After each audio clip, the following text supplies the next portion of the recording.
cette émission du GLF. Jésus l'a fait, Jésus le fait pour moi. Nous bénissons le Seigneur pour ce jour qui nous donne de vivre, qui est un jour rempli de joie. Nous sommes heureux d'accueillir notre sœur Marthe pour un témoignage à la gloire de Jésus-Christ. Bonjour Marthe. Bonjour à tous, bonjour Maïram. Comment vas-tu? Très bien. Gloire à Jésus-Christ, on bénit le Seigneur. Et aujourd'hui, Marthe va nous partager un témoignage, quelque chose que Jésus a fait pour elle. Et on est heureux de partager ces temps avec elle. On te laisse donc la parole. Que Dieu te bénisse. Merci, merci de m'accueillir aussi. Alors je suis née dans une famille où on n'était pas particulièrement croyant, où on ne voulait pas entendre parler de Jésus. Et quand j'ai eu 20 ans, je veux dire, la vie n'étant pas facile, je me suis tournée vers le yoga et j'en ai fait pendant une vingtaine d'années. Et c'est dans une séance de yoga, alors que je ne croyais pas en Dieu, bien que j'avais suivi un petit enseignement, parce qu'à l'époque, les parents envoyaient les enfants chez une dame qui vous enseignait le catéchisme, et nous, on y allait surtout pour s'amuser. Mais j'avais entendu quand même quelques paroles de l'Ancien Testament. Donc, je veux dire, je suis arrivée après des difficultés à rentrer dans ce yoga pour essayer de me libérer, d'être tranquille, d'apaiser mes pensées, parce que les pensées étaient agitées, et ça tournait en rond vraiment dans ma tête, et je n'étais vraiment pas bien du tout. Et c'est suite à une invitation d'une collègue que je suis allée au yoga, et c'est dans une séance de yoga où on cherchait le sens de la vie que le Seigneur m'a visité, qu'il m'a montré ce que j'étais, et ce que j'étais n'était pas beau du tout. Je me sentais vraiment misérable, je me sentais coupable de quelque chose qui s'était passé dans ma vie, 20 ans auparavant, et j'étais vraiment dans une grande tristesse et je ne savais pas comment sortir de cela, parce que j'avais une grande culpabilité. Et même le maître de yoga, entre parenthèses, on va dire comme ça, ne savait pas quoi faire, parce que j'ai pleuré pendant 3 jours et 3 nuits. Donc tu étais allée chercher un refuge dans le yoga, un secours, mais en fait tu ne l'as pas trouvé. Voilà, tout à fait. Je suis allée chercher un secours dans le yoga parce que le yoga dit que les pensées s'arrêtent, le calme revient. Quand on se met à l'écoute d'une personne qui vous parle, qui vous dit « détends-toi, allonge-toi, détends-toi », qui vous apporte des paroles d'apaisement. Et c'est vrai que quand je suis sortie de cette séance de yoga, j'étais dans un calme extraordinaire. Je suis rentrée chez moi, mon mari pouvait me dire tout ce qu'il voulait, rien n'avait d'importance. Et en fait, le yoga, une chose qu'il fait, c'est qu'il vous dépersonnalise. Vous n'avez plus de sentiments ni bons ni mauvais. C'est comme si tout vous passait au-dessus de la tête. Et donc après, dans cette séance de yoga, où là, je me suis trouvée tellement coupable, que là, je pleurais 3 jours et 3 nuits, comme je vous l'ai dit.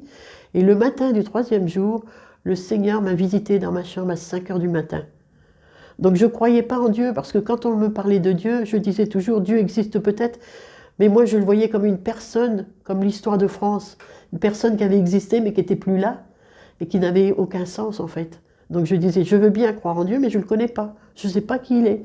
Donc j'ai rien contre lui, et j'ai rien pour dire qu'il est bien ou mauvais. J'ai aucune idée de qui était Dieu. Et dans cette séance de yoga, le matin, à 5 heures du matin, le Seigneur a envahi ma chambre. Alors comment je sais, c'est Dieu, c'est que c'était très lumineux. J'ai senti un poids énorme sortir de mon cœur, de ma poitrine. Et là, j'ai entendu une voix qui me disait « Est-ce que tu acceptes la croix ?» Alors je ne savais pas ce que c'était, mais j'ai dit oui, parce qu'il y avait un tel amour, j'étais envahie d'un tel amour que je pouvais tout accepter. Et Dieu m'a dit « Tout est pardonné, mais règle une chose. » Et là, je me suis sentie libérée, joyeuse, enfin voilà, c'était une transformation énorme. Et je savais que c'était Dieu. Et quand je suis revenue dans la séance de yoga, les gens sont venus vers moi et ils m'ont dit « Toi, tu as quelque chose, on veut savoir ce que tu as. » Et je leur ai simplement dit « Dieu existe. » Et je me souviens que le professeur de yoga a dit « Non, c'est toi qui es Dieu. » Et là, je l'ai arrêté tout de suite en lui disant « Je ne suis pas Dieu parce que moi, je suis loin d'être une sainte. Et Dieu est saint. » Alors j'avais cette notion de sainteté de Dieu, je ne sais pas pourquoi.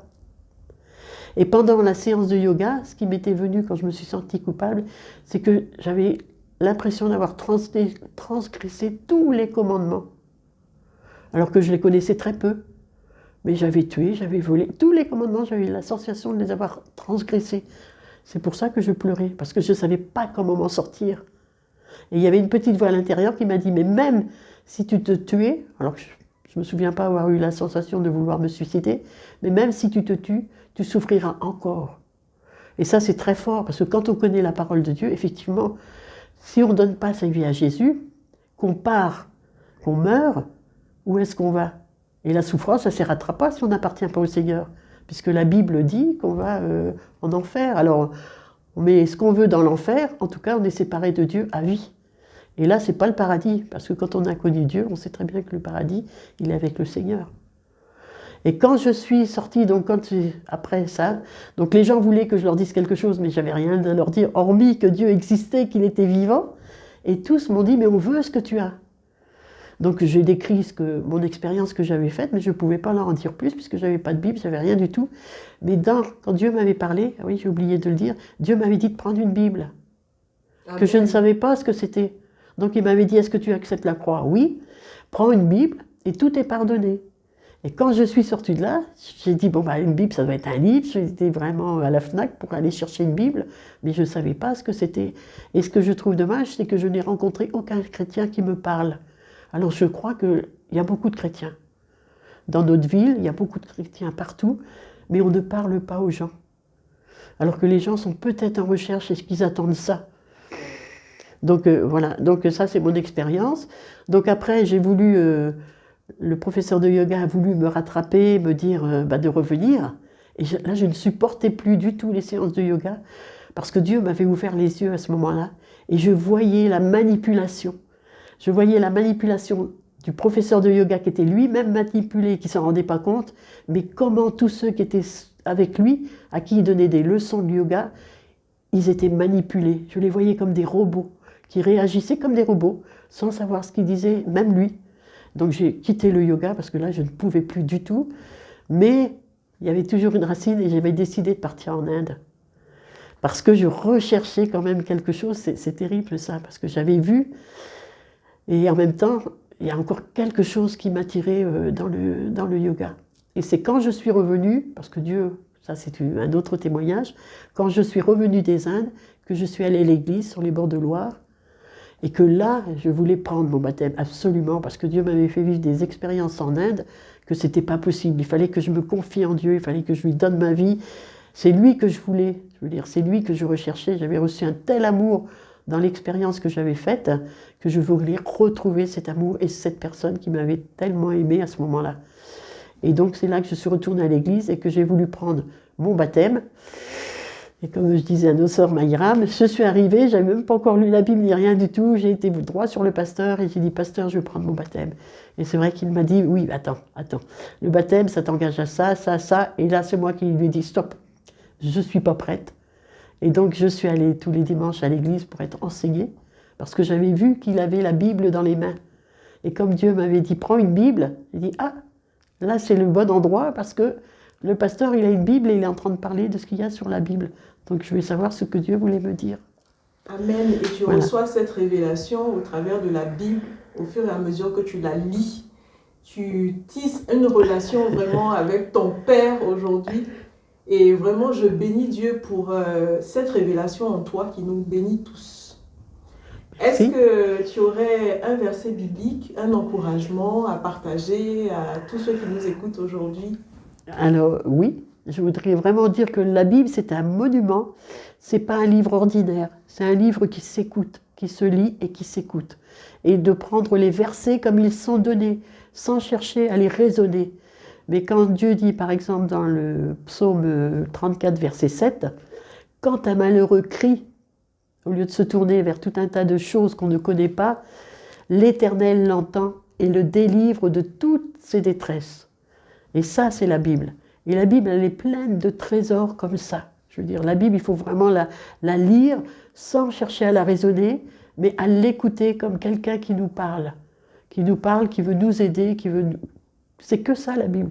C'est que des bons conseils. Alors des fois, on le prend mal, parce qu'elle nous redresse. Mais si on n'avait pas besoin de redresser, on n'aurait pas besoin de la Bible, on serait parfait.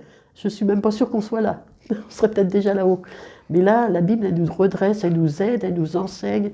C'est une nourriture, comme dit Jésus. C'est le pain dont nous avons besoin tous les jours pour nourrir notre âme. Amen.